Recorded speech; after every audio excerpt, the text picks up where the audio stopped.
Shalom Bapak Ibu Saudara yang dikasihi Tuhan. Seri pengajaran hari ini berjudul Bukan Bermaksud Meninggalkan. Saudara, kalau di dalam Injil Lukas 24 ayat 51 dikatakan, dan ketika ia sedang memberkati mereka, ia berpisah dari mereka dan terangkat ke surga. Jelas itu merupakan perpisahan antara Tuhan Yesus dan para muridnya. Tetapi perpisahan itu bukan berarti Tuhan meninggalkan para murid dan pengikutnya pada waktu itu.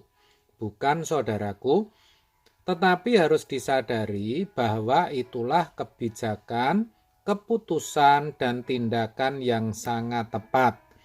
Tuhan Yesus berkata, namun benar yang kukatakan ini kepadamu adalah lebih berguna bagi kamu jika aku pergi. Sebab jikalau aku tidak pergi, penghibur itu tidak akan datang kepadamu. Tetapi jikalau aku pergi, aku akan mengutus dia kepadamu. Yohanes 16 ayat yang ke-7. Jelas bukan, saudara? Dari ayat ini kita tahu bahwa Yesus tidak pergi, maka penghibur itu, yaitu Roh Kudus, tidak akan datang. Padahal kedatangan Roh Kudus itu sangat penting dalam karya keselamatan Allah. Roh Kuduslah yang akan memimpin setiap orang percaya kepada seluruh kebenaran. Yohanes 16 ayat 13.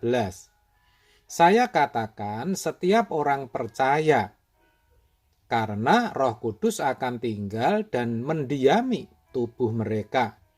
Dengan demikian, ada penyertaan Allah dalam diri setiap orang percaya. Sedangkan kalau Tuhan Yesus dengan tubuh fisiknya, maka akan sangat terbatas.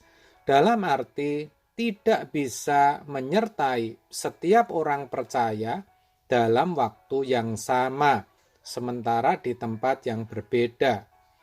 Itulah sebabnya satu kebijakan dan keputusan yang tepat ketika Tuhan berkata, adalah lebih berguna bagi kamu jika aku pergi. Yohanes 16 ayat 7. Berguna dalam arti lebih efektif. Selain itu, kita harus tahu juga bahwa masih ada yang harus Tuhan Yesus lakukan terkait dengan pekerjaan dan rencana Bapa dalam dirinya. Apa itu? Yaitu Tuhan juga harus menyediakan tempat bagi kita, setiap orang percaya. Itulah alasan yang lain kenapa ia naik ke surga dan meninggalkan para muridnya. Yohanes 14 ayat 2, di rumah Bapakku banyak tempat tinggal. Jika tidak demikian, tentu aku mengatakannya kepadamu. Sebab aku pergi ke situ untuk menyediakan tempat bagimu. Jadi, kenaikan Tuhan Yesus sejatinya bukan untuk kepentingan dia saja, tetapi justru lebih untuk kepentingan kita. Coba kalau saja Tuhan Yesus tidak menyediakan tempat, padahal setiap kita yang percaya kepadanya dijanjikan langit dan bumi yang baru. 2 Petrus 3 ayat 13. Maka itu akan jadi janji yang kosong dan Tuhan bisa kita katakan PHP, pemberi harapan palsu. Tetapi untungnya itu tidak terjadi karena Tuhan benar-benar menyediakan tempat bagi kita. Bagaimanapun juga, kepergian atau kenaikan Tuhan Yesus ke surga bagi kita tidak begitu terasa berat. Karena kita tidak ada bersama-sama Dia. Maksud saya bersama-sama Yesus yang waktu itu mengenakan tubuh jasmani. Lagi pula, Karena kita sekarang ini hidup di zaman anugerah, di mana Roh Kudus sudah diberikan, bahkan tinggal di dalam diri kita. Itulah sebabnya, kalau boleh jujur, peringatan kenaikan Tuhan Yesus sepertinya biasa-biasa saja. Hal itu sekali lagi karena kita tidak mengalami kejadian itu secara langsung, sehingga kita tidak merasa ditinggalkan. Tidak demikian dengan para murid Yesus waktu itu. Setelah terguncang jiwanya karena melihat gurunya harus mati di kayu salib, lalu sedikit terhibur ketika melihat Yesus bangkit, dan tentu banyak orang yang memberikan kesaksian. Bahkan Tuhan Yesus sendiri menampakkan diri kepada mereka. Mereka mulai punya harapan baru. Lalu bertanyalah mereka yang berkumpul di situ, "Tuhan, maukah Engkau pada masa ini memulihkan kerajaan bagi Israel?" Kisah 1 ayat 6.